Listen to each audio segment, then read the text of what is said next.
विकटोत्कटसुन्दरदन्तिमुखं भुजगेन्द्रसुसर्पगदाभरणम् गजनीलगजेन्द्रगणाधिपतिं प्रणतोऽस्मि विनायक हस्तिमुखम्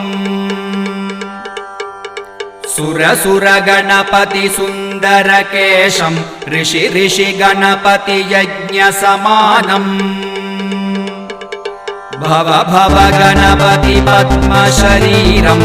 जय जय गणपति दिव्य नमस्ते गजमुखवक्त्रं गिरिजापुत्रं गणगुणमित्रं गणपतिमीशप्रियम् करधृतपरशुं कङ्कणपाणिं प्रबलितपद्मरुचिम्